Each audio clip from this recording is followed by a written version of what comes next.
When you first get started in woodworking, things kind of become about acquiring tools and setting up a shop and building a workbench.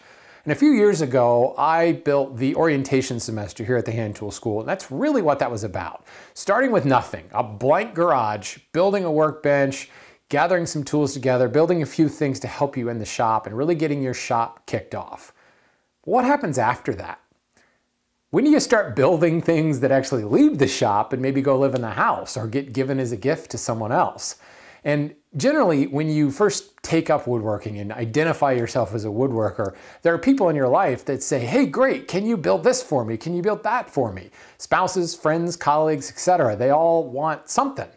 Well, that's what this semester is about. This is about your first projects, taking a step out of the workshop and building a piece of furniture that others can enjoy. It's not just about tool cabinets and marking gauges and bench hooks anymore. Let's build something that has a life outside the shop. Now, I polled a couple thousand woodworkers about that first project that they built, whatever that first project was when they became a woodworker. More importantly, what were the projects that people in your life asked you to build when they found out you were a woodworker? Because that's going to happen. And I came up with a whole bunch of responses, but they all kind of lumped into three categories. It was about casework, whether that be a hanging cabinet or a bookcase, something where you had to focus on getting a box and it needed to be square. The other one was seating, usually fell on the lines of like a bench, an outdoor bench or something like that. And then the third one was a table, whether that was a coffee table or sofa table or end table or dining table. And I started to think about it, and these are really some basic forms of furniture that have a great deal of scalability dependent upon your individual style, dependent upon what a spouse or a friend or a parent wants.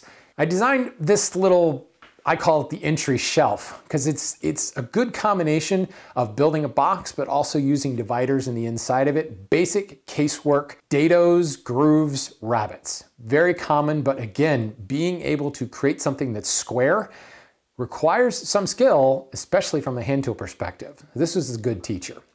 The entry bench, well, and the way I see it, when I walk in the front door and I drop my phone or my keys or hang up the dog's leash on the entry shelf, the first thing I do, at least in Mr. Rogers' household, is we sit down, take off our shoes, put on some fancy blue loafers and a cardigan sweater, and then go play with puppets, I guess. All right, that metaphor is going off the rails. But this bench is a perfect thing to put underneath that entry shelf where you can change your shoes or just take a load off right inside the front door.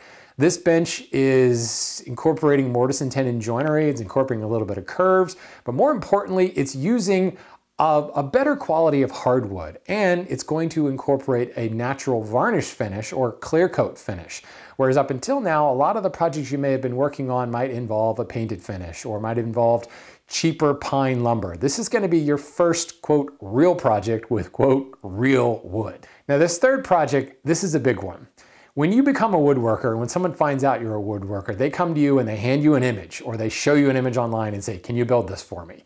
And this will never stop. You're always being shown images. A spouse, a friend, a colleague says, here's an image, I want you to build this for me. And you have maybe no dimensions, maybe just a few dimensions. This end table is derived from an image, and I show you how to walk back from the image to come up with dimensions, to build a plan, to build a whole SketchUp model around it, and we actually go in and build this off of only this image. It's a major skill that anybody who gets into woodworking needs to understand. But we also are essentially building a table. So it's a lot of mortise and tenon joinery. You will really hone your ability to hand cut mortise and tenons throughout this entire piece. I think I lost count at 24 mortises in this one. Definitely going to be a good skill builder. And we're going to combine both the painted finish of the entry shelf and the natural clear coat finish of the entry bench into a very, very in vogue mixed finish on this one with paint on the bottom and a nice natural wood finish on the top, but I'm going to dress up a pine top and make it look like a much more expensive hardwood in the process. These three projects comprise the first project semester. What I'm hoping is that people who build these projects will make them their own. They'll take the basic designs that I've had and the basic skills that I teach and add their own flair. If you scroll down to the bottom of this page, you will see the tools that I use and the tools that I use per project. And will give you a good idea of kind of what you need to have in order to accomplish everything you see in this semester. Now, of course, with any semester in the Hand Tool School, there's a lot of other stuff. We have an online tool library that gives you good descriptions of all the different tools you may run into. We've got a whole library of sharpening videos, because sharpening, it's a gateway skill. We all need to learn it. So that whole collection of videos is there for you. Plus, every single week, I release an update video that has a little tip that you can use in your own shop.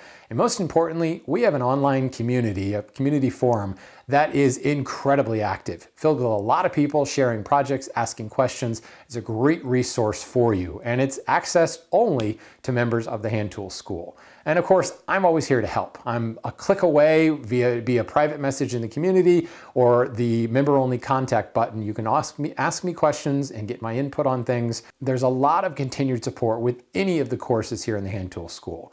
But the other option is, if you were to become an apprentice, you essentially sign up for a monthly subscription and you will get access to this first project semester as well as everything else in the school. We're talking thousands and thousands of hours of woodworking content.